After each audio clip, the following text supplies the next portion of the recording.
الرحمن الرحيم الحمد لله الذي هدانا لهذا وما كنا لنهتدي لولا أن هدانا الله لقد جاءت رسل ربنا بالحق الصلاة والسلام على رسول المسدد المصطفى الأمجد المحمود الأحمد أبي القاسم محمد والصلاة والسلام على أسد الله الغالب غالب على كل غالب علي بن أبي طالب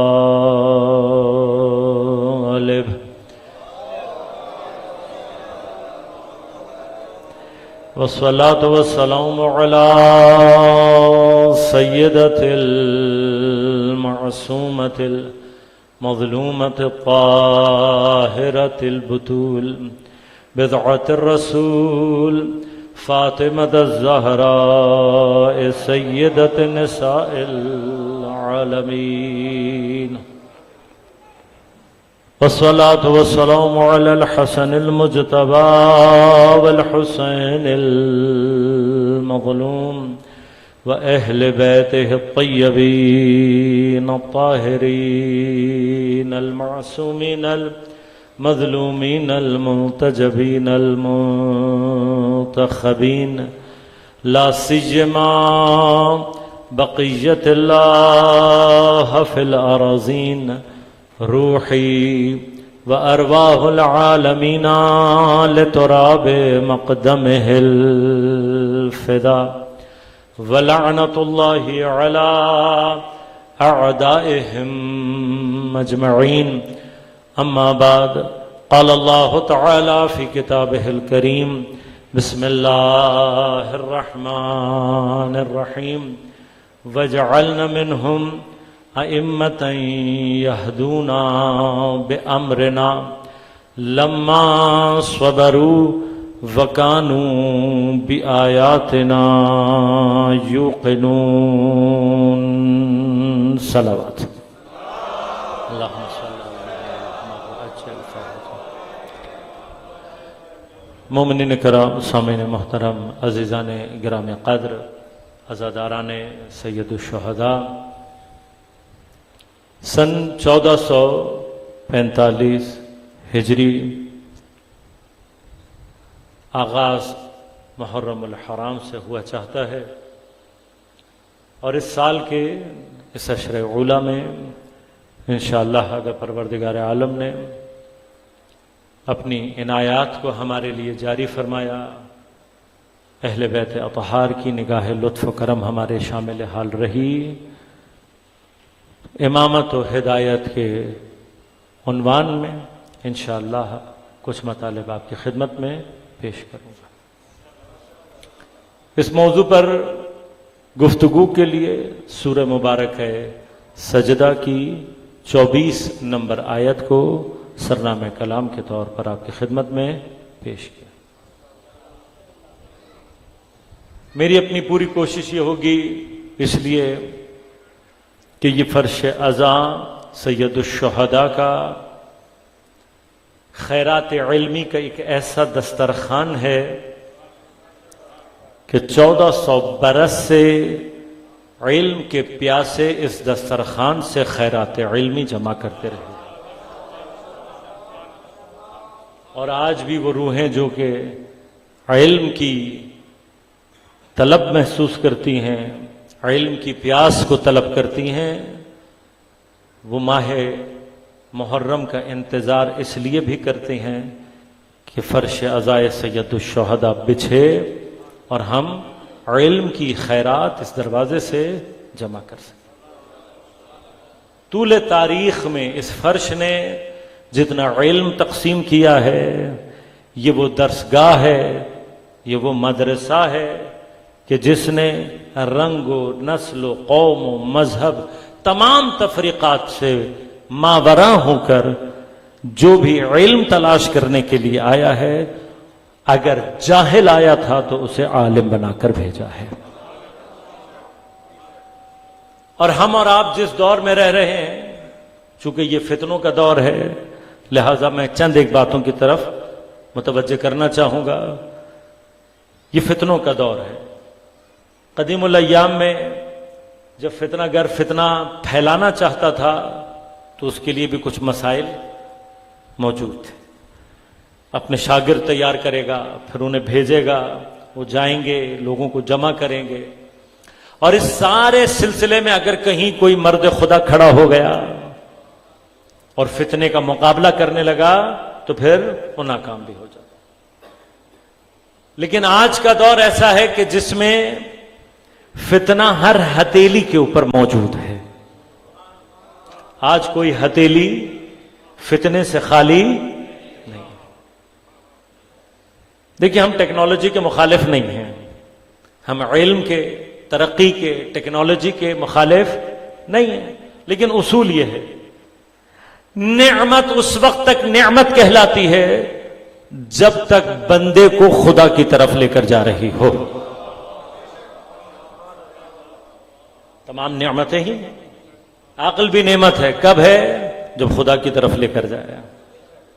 لیکن اگر نعمت خدا اور بندے کے درمیان دوری پیدا کر رہی ہو تو پھر وہ نعمت نہیں رہتی، نقمت بن جاتی ہے، مصیبت بن جاتی ہے۔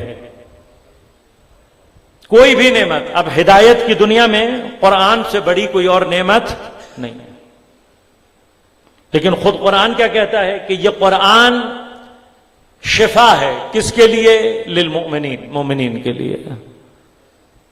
کیوں؟ اس لیے کہ مومن قرآن کے ذریعے سے خدا کی طرف جاتا ہے۔ لیکن اگر کوئی ظالم قرآن کو اٹھا لے، اگر کوئی ظالم قرآن سے سوء استفادہ کرنے لگے تو قرآن ہے تو نعمت مگر مومن کے لیے ہے۔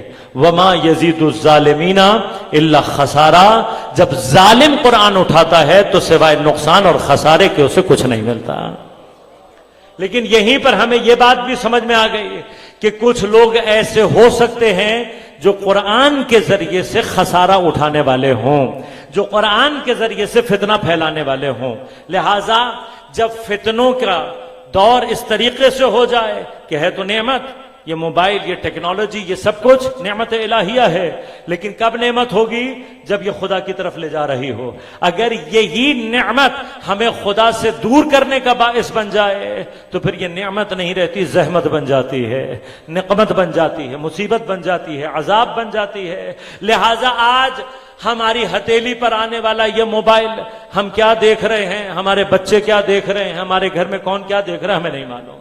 اور وہاں سے فتنہ گروں نے ایک کام ایسا کیا ہے کہ مسلسل مختلف طریقوں کے فتنے موبائل پر پھیلائے جا رہے ہیں۔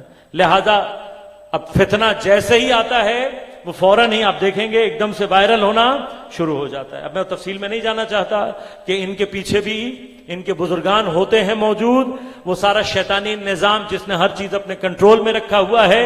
آپ اسی چیز کو جب کسی پازیٹیو انداز سے استعمال کریں گے، کوئی علمی بات کرنا چاہیں گے، کوئی حقی بات کرنا چاہیں گے تو آپ کی چیز منتشر نہیں ہوگی۔ لیکن جیسے ہی کوئی شیطانی کارخانہ چلے گا، چونکہ ساری ڈوریں ان کے ہاتھ میں ہیں، تو یہ کیا کرتے ہیں؟ اس کو پھیلانا شروع کر دیتے ہیں۔ اب ایسے فتنوں کے طوفان میں، طوفان ہے نا فتنے کا، اب تو میں نے عرض کیا ہر ہتھیلی میں موبائل موجود اور ہر موبائل میں فتنہ موجود۔ ہمارے بچے اٹھا کر کیا دیکھ رہے ہیں، کیا سن رہے ہیں، کچھ نہیں معلوم۔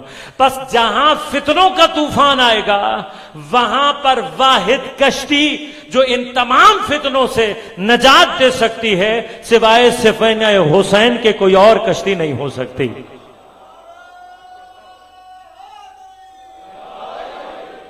ان الحسین مصباح الہدی و سفینۃ النجات۔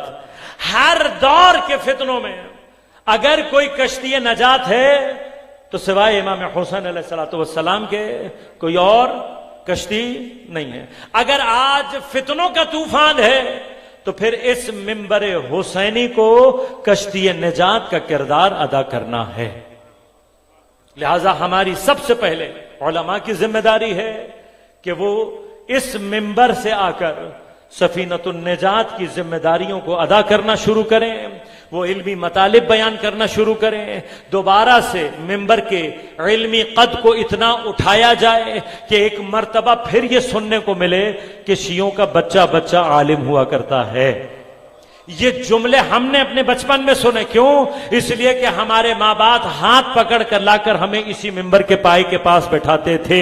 علماء کو سنا، آج اس منبر پر بیٹھے ہوئے ہیں۔ آج یہ منبر دوبارہ ہم سے یہی تقاضا کر رہا ہے کہ اس منبر کے علم کو اس مقام پر لے کر جاؤ کہ بچہ یہاں پر بچہ آ کر جائے، جب واپس جائے تو عالم آل محمد کہلا رہا ہو۔ لہذا منبر کی ذمہ داری ہے، اور اس ذمہ داری میں ایک اہم کردار یہ ہے کہ لوگوں تک علم آل محمد علیہ الصلوۃ والسلام پہنچایا جائے۔ ہدایت کا سب سے اہم ترین مرکز مسلمانوں کے درمیان قرآن ہے، لیکن میں نے عرض کیا کہ خود قرآن کہتا ہے وما یزید الظالمین الا خسارہ۔ یہ قرآن اگر ظالم کے ہاتھ میں چلا جائے تو سوائے گھاٹے اور نقصان کے اسے کچھ نہیں پہنچاتا۔ لہذا آج کچھ لوگ یہ کام کر رہے ہیں، ہمیں بڑی امید ہو گئی تھی کہ ہمارے مقابل پر بھی کچھ پڑھے لکھے لوگ آنا شروع ہو گئے، کوئی انجینئرنگ کی ڈگری لے کر آ رہا ہے، کوئی ڈاکٹر کی ڈگری لے کر آ رہا ہے، اب انہوں نے علم دین پڑھنا شروع کر دیا۔ تو ہم نے تھوڑی دیر کے لیے سوچا کہ چلو ابھی انجینئر ہے، ڈاکٹر ہے، اب یہ پڑھا لکھا آدمی آیا ہے، کم از کم یہ علمی خیانت نہیں کرے گا۔ دیکھیے 1400 سال سے ہم جس چیز جو مصیبت ہمیں سب سے بڑی پیش آئی ہے وہ کیا ہے؟ ہمارے خلاف پروپیگنڈا بہت ہوا ہے۔ سب سے زیادہ ہم جس چیز کا شکار ہوئے وہ کیا ہے؟ پروپیگنڈا۔ لہذا جو بھی ہمارے نزدیک آتا ہے اسے حقیقت پتہ لگ جاتی ہے، اور یہ فرش حسین بچھایا ہی اسی لیے جاتا ہے۔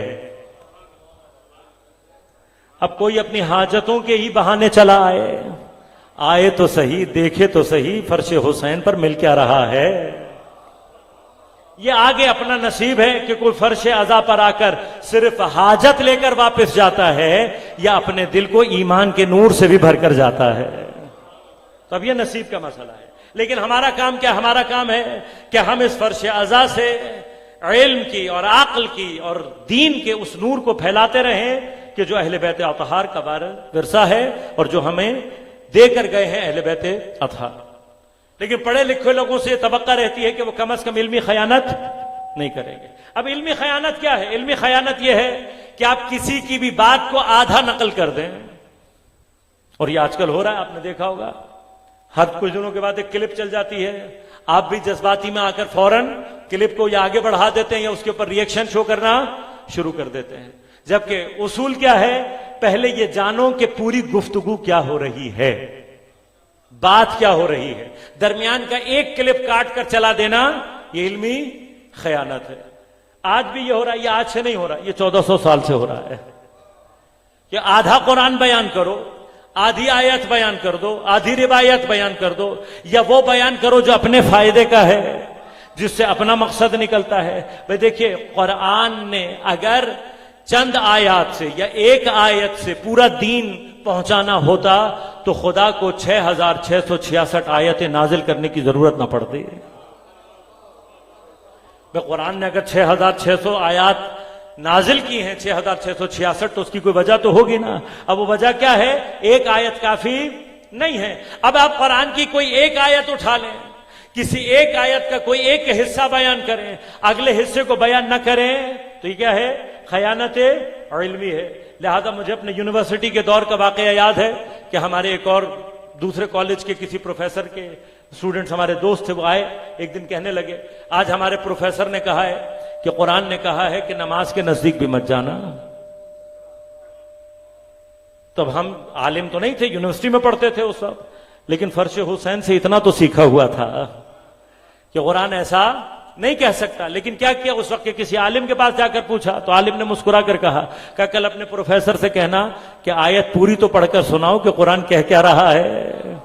اب قرآن کیا کہہ رہا ہے؟ قرآن کہہ رہا ہے لا تقربوا الصلاۃ، نماز کے نزدیک مت جانا. کب مت جانا؟ وانتم سکارا، اس وقت نماز کے نزدیک مت جانا جب تم نشے کی حالت میں ہو. یعنی کیا؟ اللہ تبارک و تعالی کے نزدیک نشے کی حالت اتنی منفور حالت ہے، اتنا خدا نفرت کرتا ہے نشہ کرنے والے سے کہ وہ نہیں چاہتا، اس کا ذکر تو بہت دور کی بات ہے، وہ اپنے ذکر کے نزدیک بھی نہیں آنے دینا چاہتا.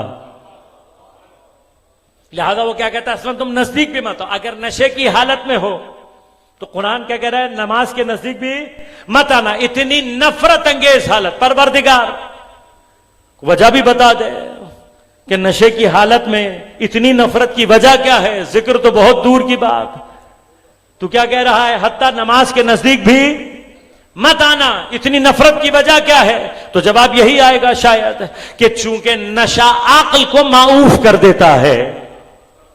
بس اگر کوئی اپنی عقل کو معوف کر کے جتنا مرضی میرا نام لینا چاہے، اگر بغیر عقل کے آ رہا ہے تو جتنا مرضی میرا نام لے لے، مجھے اس کا نام لینا پسند نہیں ہے. بس جہاں عقل بند ہو جائے، جہاں کوئی عقل کو تعطیل دے دے، جہاں کوئی کہہ دے کہ سوچنا منع ہے، غور و فکر نہ کرنا، تو بھئی وہ بھی پھر ویسے ہی ہوگا نا. تو اب یہ مرحلہ کہ جہاں پر عقل معوف ہو جاتی ہے، ایک تو نشے سے ہوتی ہے. اگر خدا نہ خواستہ انسان کوئی نشہ کر لے تو پھر اس کی عقل کام نہیں کرتی. اب عقل کام نہ کرے، جتنا مرضی خدا کا نام لے لے، خدا کو نام لینا پسند نہیں ہے. دوسری بیماری میں بتا دیتا ہوں جو عقلوں کو تعطیل کر دیتی ہے، عقلوں کو معوف کر دیتی ہے. دوسری وہ بیماری جو عقلوں کو معوف کر دیتی ہے، اس بیماری کا نام ہے بغض محمد و آل محمد. یہ بغض آل محمد بیماری ہے. اس کا سب سے پہلا اثر یہ ہوتا ہے کہ جیسے ہی کوئی بغض آل محمد کا مریض ہو جائے، سب سے پہلے عقل کام کرنا چھوڑ دیتی ہے. لہٰذا اب سمجھ میں آیا کہ پیغمبر نے کیوں کہا تھا یا علی اگر تیری محبت دل میں نہ ہو تو جتنے مرضی حج کر لے، جتنا مرضی صدقہ دے دے، صفا و مروہ کے درمیان میں حج کرتا ہوا مقتول ہو جائے مظلومن، لیکن اگر تیری محبت دل میں نہیں ہوگی تو جنت کی بو بھی نہیں پا سکے گا. اس لیے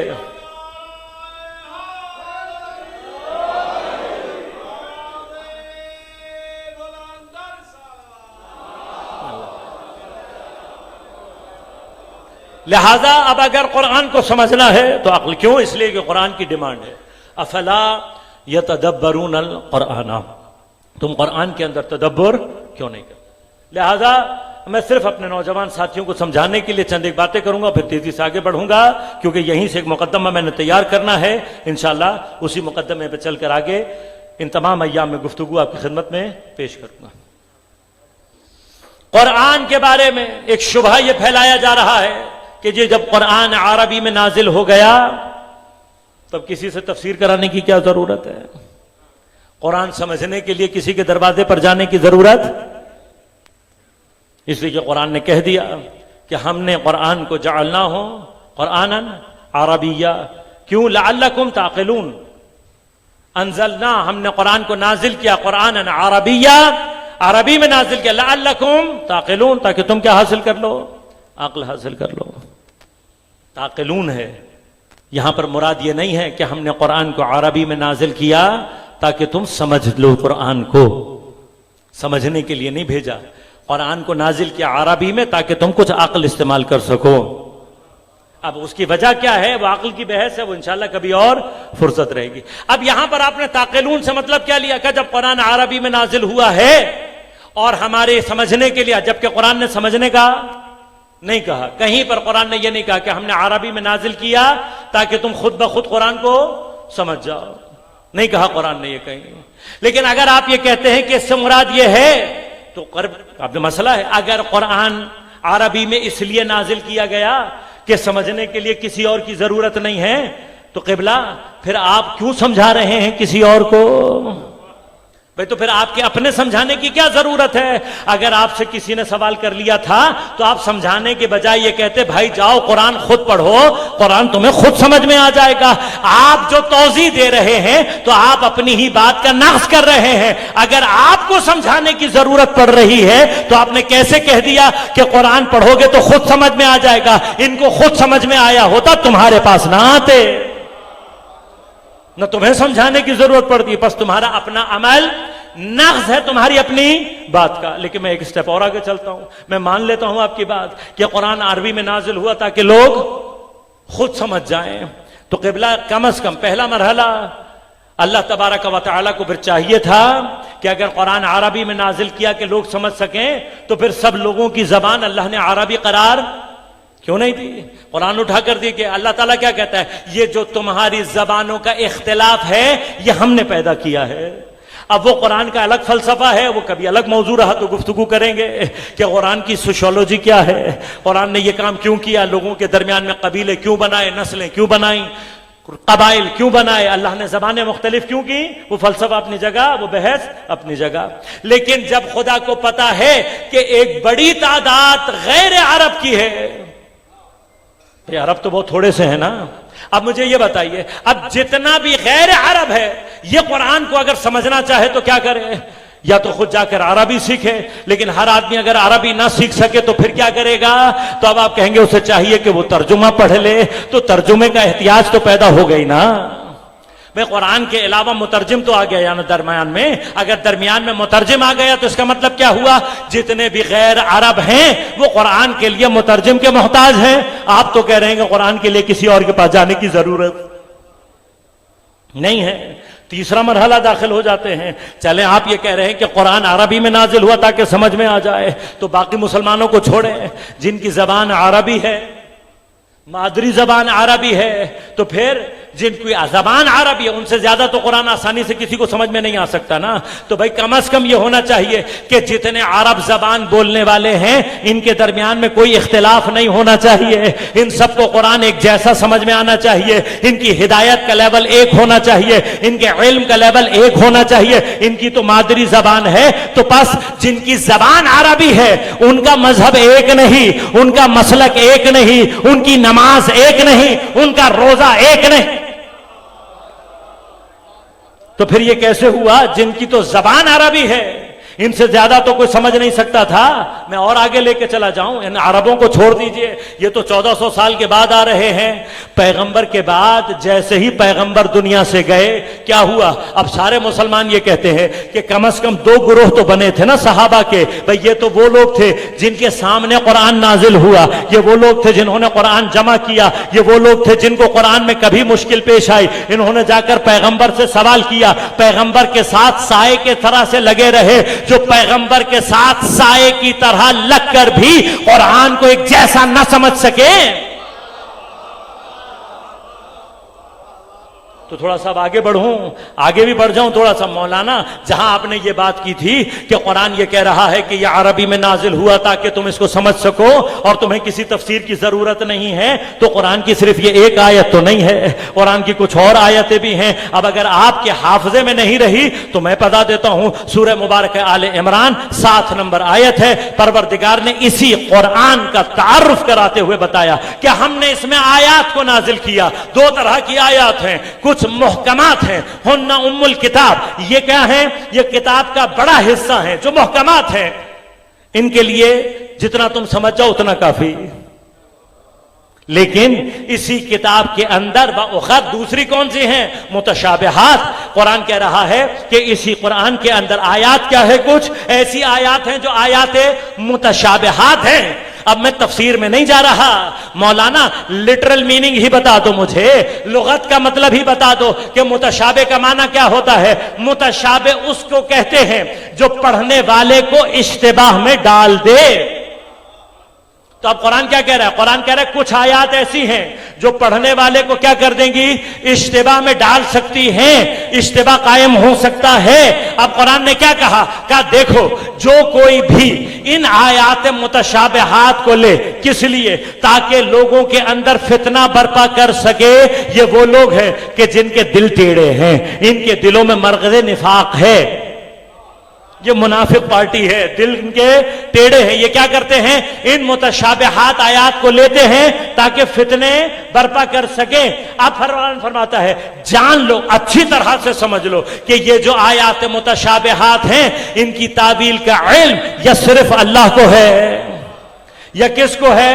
یا ہے راسخون فی العلم کو ہے۔ تو اب اگر اللہ یہ کہہ رہا ہے کہ قرآن کی کم از کم متشابہ آیات کا علم صرف اللہ کو اور راسخون فی العلم کو ہے، تو اب یہ تو بات ماننی پڑے گی کہ کم از کم آیات متشابہات کے لیے لوگوں کو راسخون فی العلم کے پاس جانا پڑے گا۔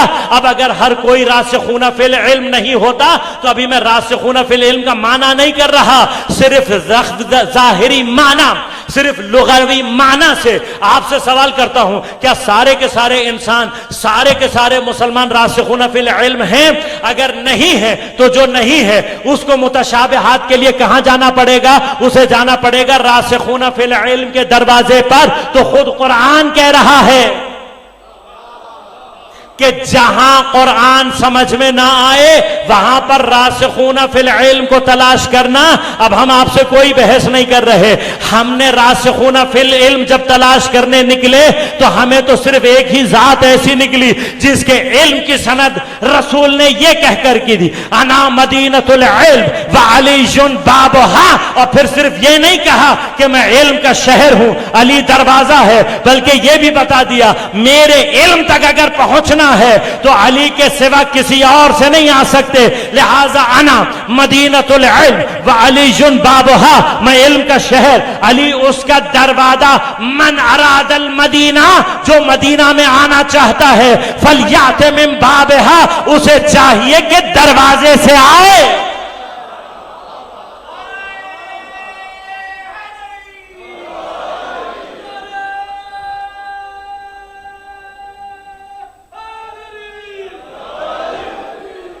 اسے چاہیے دروازے سے آئے۔ مجھے نہیں پتا کہ پیغمبر نے انا مدینۃ العلم وعلی بابھا اس کے بعد اس جملے کا اضافہ کیوں کیا اور کیوں فرمایا کہ من اراد المدینہ، جو مدینہ میں آنا چاہتا ہے اسے چاہیے فلیات، اسے چاہیے کہ آئے کہاں سے؟ من بابھا، صرف دروازے سے آئے۔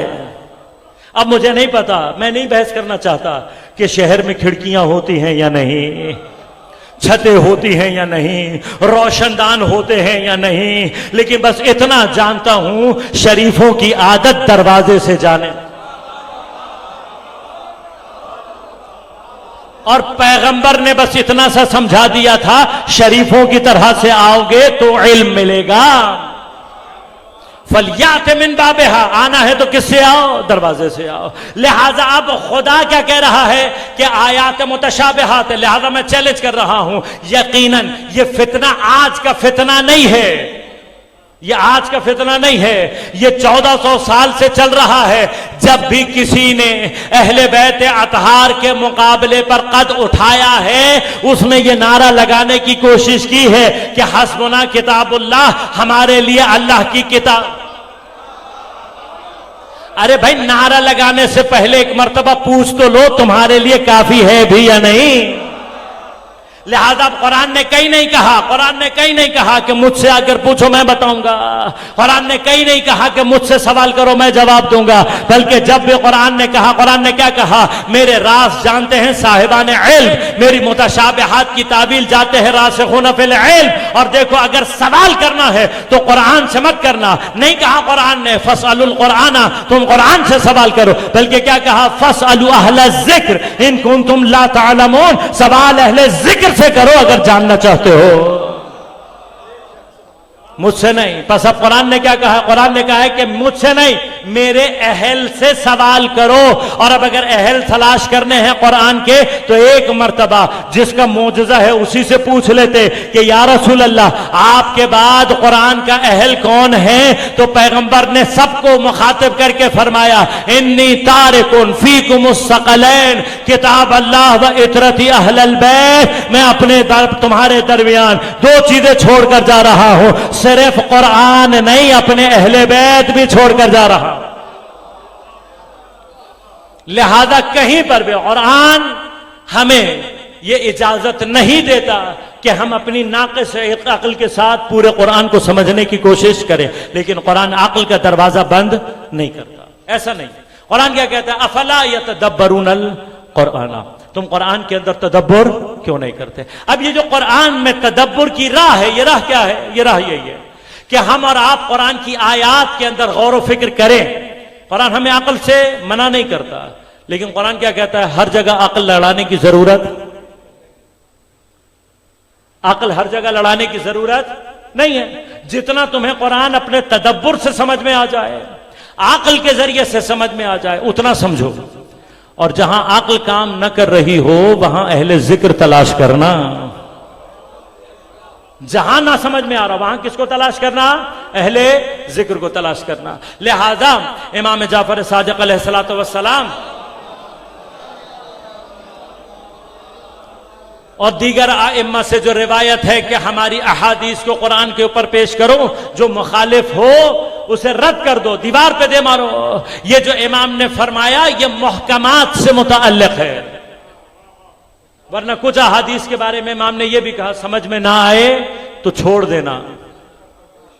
کیوں چھوڑ دینا؟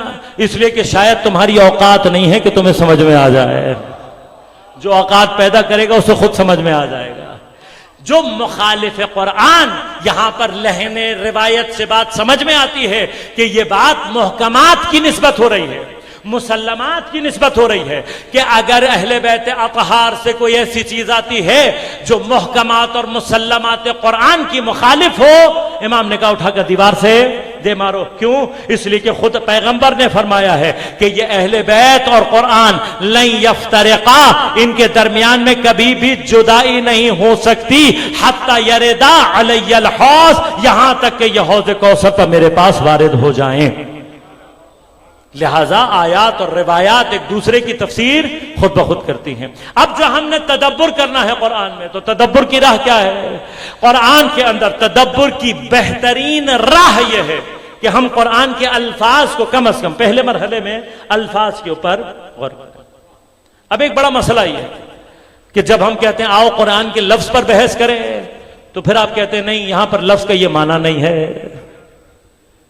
اور جہاں اپنا دل چاہتا ہے وہاں پر آپ کیا کہتے ہیں؟ جو قرآن کا لفظی معنی. لہذا اب ہم جہاں پر جا رہے ہیں انشاءاللہ پوری کوشش کریں گے. آیت کیا کہہ رہی ہے؟ آیت کہہ رہی ہے وَجَعَلْنَا مِنْهُمْ أَئِمَّةً. تو اب لفظی ترجمہ کر لو کیا ہے؟ اور وَجَعَلْنَا مِنْهُمْ, ان میں سے قرار دیتے ہیں ہم, ان میں سے بناتے ہیں ہم. کون بناتا ہے؟ خدا. کیا بناتا ہے؟ ائمہ. بس اللہ بناتا ہے کون؟ امام. تو بس لفظی مطلب ہی نکال لو نا قرآن سے. قرآن لفظی نے مطلب نکال کر کیا کہہ رہا ہے کہ بھئی جو بھی جس طرح کا بھی امام ہوگا, ابھی میں بحث نہیں کر رہا, میں تو قرآن کے لفظ کی طرف لے کر آ رہا ہوں. جب بھی کہیں پر کوئی بھی امام ہوگا بنائے گا کون؟ اللہ. تو اتنا مطلب تو لفظ سے نکل آیا نا. امام یا رہبر جب بھی ہوگا, خدا کہہ رہا ہے وَجَعَلْنَا مِنْهُمْ أَئِمَّةً, اور ہم ہیں جو ان میں سے امام بناتے ہیں. تو قرآن کے ترجمے سے اتنا سمجھ میں نہیں آیا کہ دین میں رہبر جب بھی چاہیے اللہ بنائے گا, تم سے نہیں بنوائے گا. لٹرل میننگ قرآن کے لفظی معنی لے لو, وَجَعَلْنَا مِنْهُمْ أَئِمَّةً, اللہ کا کام ہے امام بنانا, تو تمہیں تکلیف کرنے کی کیا ضرورت ہے؟ بھئی اللہ کا کام ہے. اتنا تو بھروسہ رکھو جس نے 1,24,000 انبیاء بھیج دیے, تھوڑا سا صبر کر لو, امام بھی بھیج دے گا. پریشانی کی کیا بات ہے بھئی؟ 500 سال پہلے پیغمبر سے 500 سال پہلے بھی تو صبر کیا نا. پیغمبر اور حضرت عیسیٰ کے درمیان زمانہ فطرت ہے. اب اس زمانہ فطرت میں اللہ نے کوئی نبی نہیں بھیجا تو آپ کہہ دیتے کہ اب اس کے بعد کوئی نبی نہیں آئے گا. جیسے ہی تم نے کہا ہدایت بند ہو گئی، اللہ نے آخری نبی بھیج دیا. تو اب 500 سال تک جو نبی روک کر رکھے وہ تمہیں اتنا تو سمجھا رہا ہے نا کہ تم تھوڑا سا انتظار کر لو، میں نبی بھیج دوں گا. تو نبی نے جب نبوت ختم کر دی تو تھوڑی دیر انتظار کر لیتے، اللہ امام خود بخود بھیج دیتا. اپنا بنانے کی کیا ضرورت ہے؟ لہذا دیدان من خدا کیا کہہ رہا ہے؟ وَجَعَلْنَا مِنْهُمْ أَئِمَّةً، اور ہم قرار دیتے ہیں ان میں سے کن کو؟ ائمہ کو، اماموں کو. يَهْدُونَ بِأَمْرِنَا، یہ کیا کرتے ہیں؟ ہدایت کرتے ہیں ہمارے، یہ کرتے ہیں ہدایت ہمارے امر سے. بس اللہ جب امام بنائے گا تو ہدایت بھی کیسے ہوگی؟ بے امر نہ. تو بہت واضح ہو گیا، جسے اللہ نہیں بنائے گا وہ ہدایت بھی اللہ کے امر سے نہیں کر سکتا. تو اگر ہدایت لینی ہے تو اللہ کا بنایا ہوا ڈھونڈنا پڑے گا. لٹرل مانا ہے، میں بھی صرف لغت میں بحث کر رہا ہوں، ابھی آگے نہیں جاتا. یہ جو امام ہے جو ہمارے امر سے ہدایت کرتے ہیں، ان کی پہچان کیا ہے؟ لما صبروا، یہ وہ ہیں جو صبر کرنے والے ہیں. وَكَانُوا بِآيَاتِنَا يُوقِنُونَ، اور یہ وہ ہیں جو ہماری آیات پر یقین رکھنے والے ہیں. لہذا انشاءاللہ تبارک و تعالی بحث کریں گے سب سے پہلے اس میں کہ جب اللہ کہتا ہے وَجَعَلْنَا مِنْهُمْ أَئِمَّةً، ہم امام بناتے ہیں، تو آیا اللہ امام بناتا ہے تو اس کا کوئی معیار ہے یا نہیں؟ اللہ نے امام بنانے کا کوئی معیار قرار دیا ہے یا نہیں؟ یہ پہلی بحث. اسی کے اندر بحث یہ بھی ہے کہ لفظ امام کا کیا معنی ہے، اور پیغمبر کے بعد امامت کے کیا کیا معنی ہو سکتے ہیں. تو میں تفصیل سے عرض کروں گا انشاءاللہ. جتنے معنی آپ نکالیں گے ہر معنی کو قرآن سے ثابت کروں گا کہ جو بھی معنی آپ نے نکالا ہے وہاں پر اگر دین کے دائرے میں ہے تو اختیار صرف خدا کے پاس ہے. اور انشاءاللہ خدا نے اگر توفیق دی تو تمام مقامات خود قرآن سے ثابت کریں گے. بس یہ ثابت کریں گے کہ خدا جب امام بناتا ہے تو معیار کیا ہے، اور آپ امامت کی جو تعریف کریں، امامت کے لیے جو لفظ استعمال کریں، اگر دین کے دائرے میں ہے تو قرآن سے ثابت. اور پھر ہدایت کسے کہتے ہیں اور امر الہی کیا ہوتا ہے، انشاءاللہ یہ مطالب اگر انشاءاللہ خدا نے توفیق دی تو ان دنوں میں آپ کی خدمت میں پیش کروں گا. آج ایک بس آخری مقدماتی کچھ باتیں اور پھر گفتگو کو اختتام کروں. جیسے ہی لفظ امام آتا ہے خود بخود سیاست کا تصور ساتھ ساتھ آ جاتا. اس لیے کہ لفظ امام کا لفظی معنی کیا ہے؟ رہبر، لیڈر. جیسے ہی آپ نے رہبر کہا، لیڈر کہا، سیاست خود بخود ساتھ آ جاتا. امامت وہ موضوع ہے کہ قزوینی نے اپنی ملل و نحل میں یہ لکھا، علماء اہل تفتزانی نے اپنی ملل و نحل میں لکھا ہے، یہ جملہ ہے.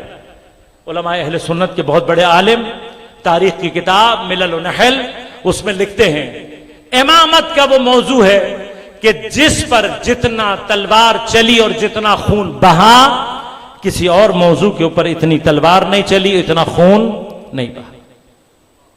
لیکن یہاں میں تفتزانی صاحب کی خدمت میں بڑا دست بستہ گزارش کر کے یہ کہوں گا، قبلہ تلوار بھی چلی اور خون بھی بہا، بات مکمل کریں. ہم سے زیادہ نہ کسی پر تلوار چلی، نہ ہم سے زیادہ کسی کا خون بہا. تو ہم سے زیادہ کوئی نہیں جانتا کہ امامت کے موضوع پر کتنی قتل و غارت ہوئی ہے، کتنی. تو اتنا خون بہا کر جس امامت کے تصور کو بچایا ہے، اب اسی منبر سے ذمہ داری ہے اس امامت کے تصور کو اپنے بچوں تک پہنچانا. صرف ابتدائی بات کروں گا، کل یہیں سے گفتگو کو شروع کروں گا. سیاست کے دنیا میں دین سے باہر نکل کر دو بڑے تصور ہیں، آمریت اور جمہوریت، ڈکٹیٹرشپ اور ڈیموکریسی. یہ دو تصور ہیں. اگر ان کے بعد کوئی حکومت ملے گی تو یا صرف آمریت ہے یا صرف جمہوریت ہے یا دونوں کو ملا کر مکس ہے. تیسرا کوئی تصور موجود نہیں. دنیا میں نہ آج تک آمریت ختم ہوئی ہے اور نہ آج تک دنیا میں کہیں ریئل ڈیموکریسی جاری ہوئی ہے. اب یہ میں بحث نہیں کروں گا, پولیٹیکل سائنس پڑھے والے جو قابل لوگ ہیں جن کی فیلڈ ہے, یہ ان سے بھی جا کر ایک دفعہ کنفرم کر لیجئے گا. جو ریئل میننگ آف ڈیموکریسی ہے وہ آج تک دنیا میں کہیں قائم نہیں ہو سکتا. آمریت کی لیکن مخالفت کیوں کی جاتی ہے؟ بھئی آمریت کی مخالفت اس لیے کی جاتی ہے کہ آمریت ڈکٹیٹرشپ. پرابلم کیا ہے؟ ڈکٹیٹرشپ کسی ایک آدمی کے ہاتھ میں سارا اختیار ہونا, کسی ایک گروہ, کسی ایک قبیلہ, کسی ایک گروہ کے ہاتھ میں یا فرد کے ہاتھ میں پوری قوم کا اختیار ہونا, یہ ڈکٹیٹرشپ کہلاتا ہے. اور دنیا میں آج تک ڈکٹیٹرشپ, دنیا میں آپ نے تاریخ میں افسانوں میں اچھے بادشاہ ضرور پڑھے ہوں گے, لیکن تاریخ کی حقیقت میں آپ کو اچھا بادشاہ کہیں نہیں ملے گا. اس کی وجہ کیا ہے؟ اس کی وجہ یہ ہے کہ اکثر تاریخیں چونکہ بادشاہوں کے دربار میں ان کی چھوڑی ہوئی ہڈیوں کو چوس کر لکھی جاتی تھیں. یہ پورے اوتھینٹسٹی کے ساتھ کہہ رہا ہوں میں, معذرت کے ساتھ, لیکن تاریخ جتنی لکھی گئی ہیں وہ زیادہ تر تاریخیں وہ ہیں کہ جو ڈکٹیٹرز کے دسترخوان پر بیٹھ کر لکھی گئی ہیں. اور انہوں نے کوشش کیا کی کہ اپنی جتنی گناہ انہوں نے کی ہیں ان کو چھپا سکیں, لہذا اپنی بہت اچھی شکل بنا کر پیش کرنے کی کوشش کی گئی. مظلوموں کی تاریخ آج تک لکھی نہیں گئی ہے. لوگ ہم سے پوچھتے ہیں کہ کربلا کی تاریخ کی ڈیٹیلز نہیں ہیں, تو یاد رکھنا ڈیٹیل میں تاریخ ہمیشہ ظالموں کی ملتی ہے, مظلوموں کی تاریخ کوئی نہیں لکھتا. یہ واحد کربلا کی تاریخ ہے جسے اللہ نے آنسوؤں کے ذریعے سے دلوں پر لکھوایا ہے. یہ واحد تاریخ ہے جو آنسوؤں کے ذریعے سے دلوں پر لکھی گئی ہے. یہ واحد تاریخ ہے جو اپنا خون دے کر زمین پر لکھی گئی ہے. لہذا یہ واحد تاریخ ایسی ہے جس کو سب سے زیادہ مٹانے کی کوشش کی ہے. اس کو مٹانے والے مٹ گئے ہیں, لیکن کربلا آج بھی زندہ ہے اور کربلا کی تاریخ بھی آج زندہ ہے. لہذا یہ عزاداری سید الشہداء ایک اتنا بڑا سرمایہ ہے کہ اس کی حفاظت کرو گے تو سمجھ لو تمہاری اپنی بقا اور اپنا دوام خود بخود حاصل ہو جائے گا. یہ نعمت بزرگ الہیہ ہے. لہذا تاریخ میں مسئلہ کیا رہا ہے؟ تاریخ کی مشکل یہ رہی ہے کہ تاریخ نے ہمیشہ ظالموں کو حمایت کی ہے, مظلوموں کو ہمیشہ دبانے کی کوشش کی. تاریخ کے مسئلہ. لہذا آپ کو تاریخ میں کہیں پر بھی کوئی اچھا بادشاہ, وہ بادشاہ جس کے بارے میں آپ نے سنا کہ اپنی ٹوپیاں سی سی کر اپنا گزارا کرتا تھا, وہ بادشاہ جس کے بارے میں آپ نے سنا کہ قرآن لکھ لکھ کر اپنے گزارا کرتا تھا, جب حقیقی تاریخ میں جا کر دیکھیں گے تو پتہ لگے گا اپنے باپ کا قاتل بھی یہی تھا, اپنے بھائیوں کا قاتل بھی یہی تھا, اپنے تخت کے لیے ہزاروں کو قتل کر کے جو تخت پر آنے والا ہو وہ ٹوپیاں سی کر گزارا نہیں کرتا. تاریخ کے جھوٹ ہیں, یہ اتنے وحشی رہے ہیں, یہ تخت کی لالچ میں کسی بھی سچ کو دبانے اور مٹانے سے دریغ نہیں کرتے. تاریخ کی تو بہت دور کی بات ہے, آپ آج کسی ڈکٹیٹر کے مقابلے پر سچ بول کر دکھا دیں, میں تفصیل میں نہیں جاؤں گا. ہاں آج بھی زمانے میں طاغوت موجود ہیں, آج بھی زمانے میں ڈکٹیٹرز موجود ہیں, آپ ان کے خلاف بول کر دکھا دیں, خود بخود آپ کو پتہ لگ جائے گا تاریخیں کیسے لکھی جاتی ہیں. لہذا دنیا میں آمریت کو کبھی بھی پسند نہیں کیا گیا. کیوں؟ اس لیے کہ ایک شخص, ایک گروہ, ایک پارٹی جس کے ہاتھ میں یہ آ جائے گی وہ اپنے منافع کے لیے دوسروں کے منافعوں کو ہمیشہ قربان کریں گے. ایک واحد راستہ آمریت کے لیے جواز پیدا کرتا ہے, وہ راستہ کیا ہے؟ کسی ایسے کو لے کر آ جاؤ جو دوسروں کے منافع پہ اپنا گھر قربان کرنے کی صلاحیت رکھتا ہو. اب ایسا ہو سکتا ہے یا نہیں، یہ الگ بحث ہے، میں ابھی اس بحث میں نہیں جا رہا، لیکن اگر پاسبلٹی تو ہے نا، امکان تو ہے، اگر کوئی ایسا ڈکٹیٹر مل جائے تو وہ کہتے ہیں کہ ڈکٹیٹر پھر یہ ڈکٹیٹر نہیں کہلاتا، ڈکٹیٹر کہلاتا ہی اس وقت ہے کہ جہاں پر وہ اپنے اختیارات سے اپنے منافع کے لیے دوسروں کے منافع کو استعمال کرے۔ تو ہماری بحث تو یہیں پر حل ہو گئی خود بخود۔ اس کا مطلب یہ کہ اگر امکان کی حد تک، ابھی میں بحث نہیں کر رہا، صرف امکان کی حد تک بات کر رہا ہوں، اگر امکان کی حد میں بھی کوئی ایسا آ جائے جو سارا اختیار رکھتا ہو اپنے ہاتھ میں، لیکن ساتھ میں اتنا کریم ہو کہ اپنے بچوں کو بھوکا رکھے، وَيُطْعِمُونَ الطَّعَامَ عَلَىٰ حُبِّهِ مِسْكِينًا وَيَتِيمًا وَأَسِيرًا، کائنات پر اختیار رکھ کر جو اپنے بچوں کو بھوکا رکھے، یتیم کو کھانا کھلائے، مسکین کو کھانا کھلائے۔ بھئی اگر ایسا مل جائے تو پھر خود آگے بڑھ کر کہتے ہیں کہ یہ ایسا ڈکٹیٹر نہیں ہوتا، تمہارے پاس نام نہیں ہے، نام ہم بتا دیتے ہیں۔ جب ایسا حاکم ہوتا ہے تو اسے ولی کہتے ہیں، امام کہتے ہیں۔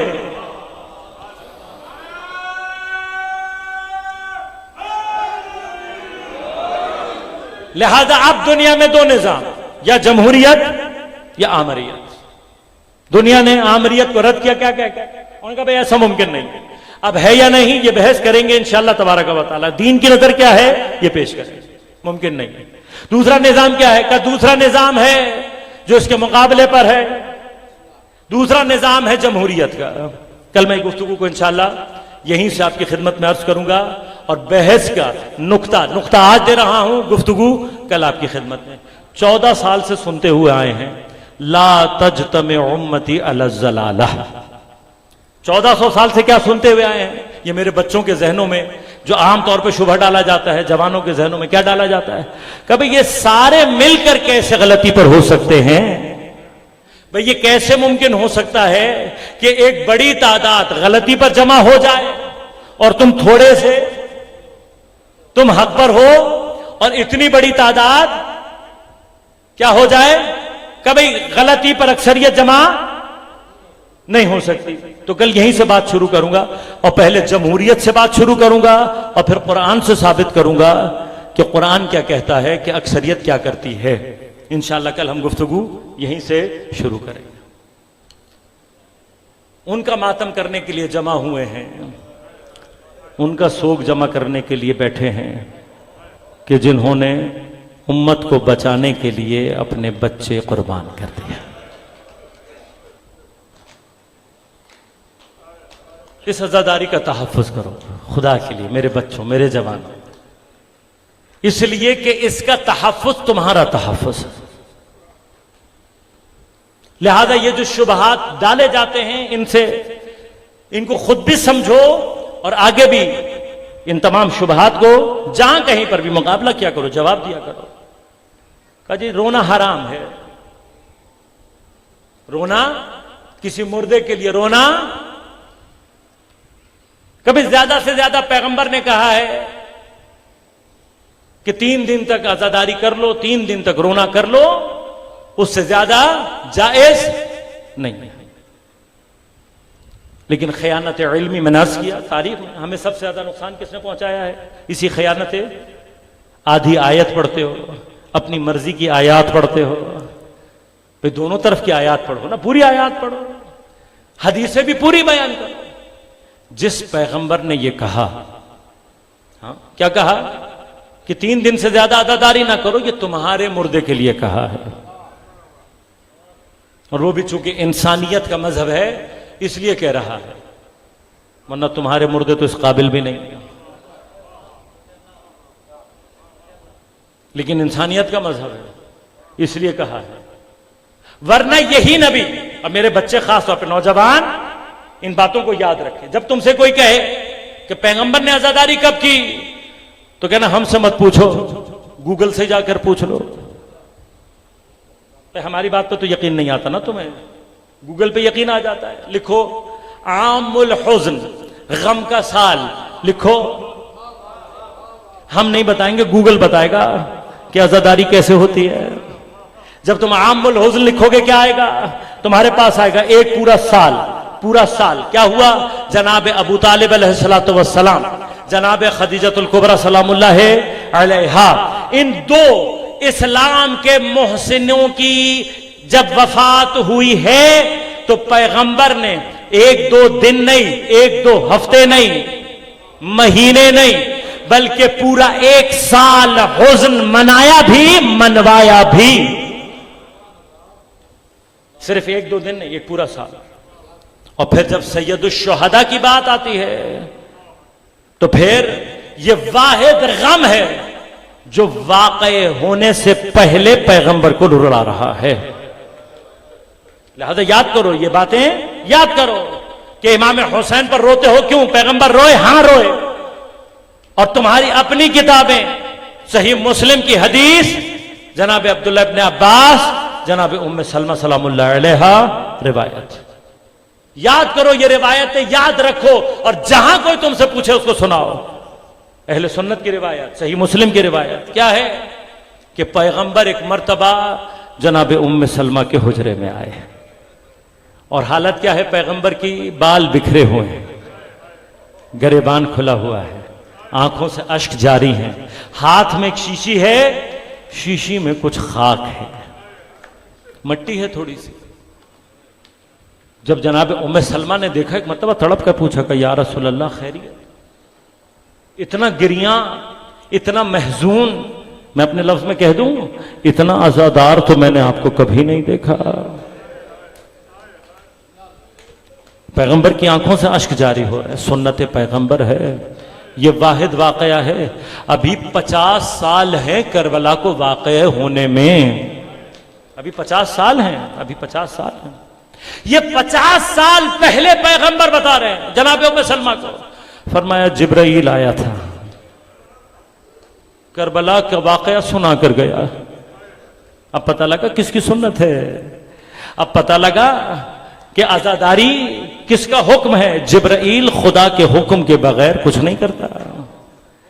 اگر جبرائیل آ کر سنا رہا ہے کربلا کے واقعات تو خدا کا حکم ہے، جو مصائب خدا پڑے وہ حسین کے مصائب ہیں، جس پر گریہ نبی کرے وہ حسین کا ماتم ہے۔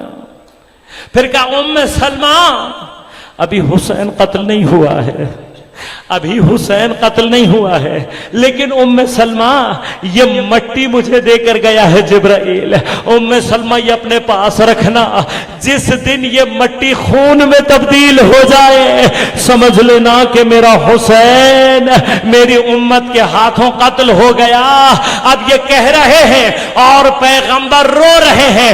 اب مسلمان اپنے دل پر ہاتھ رکھ کر ایک بار مجھے یہ بتا، اگر پیغمبر 50 سال پہلے رو رہے ہیں اور اگر 50 سال کے بعد عاشور کے دن پیغمبر کربلا میں آ جاتے تو پیغمبر کا کیا حال ہوتا؟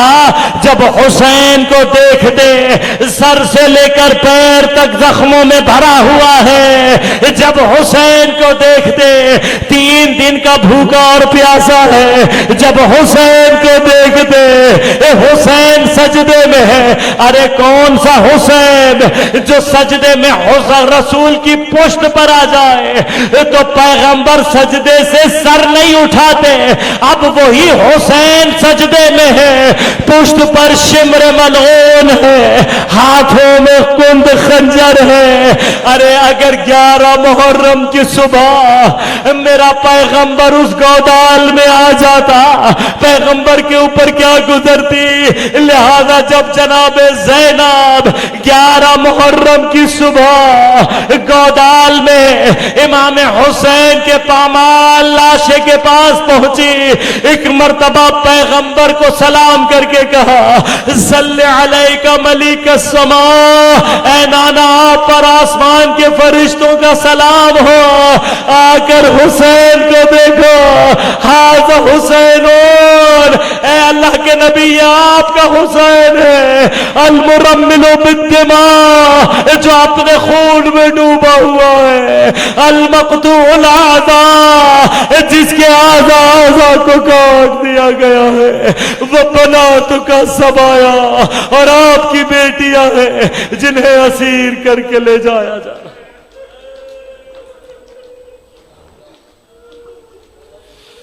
الا ولعنۃ اللہ علی القوم الظالمین وسيعلم الذین ظلموا أي منقلب ينقلب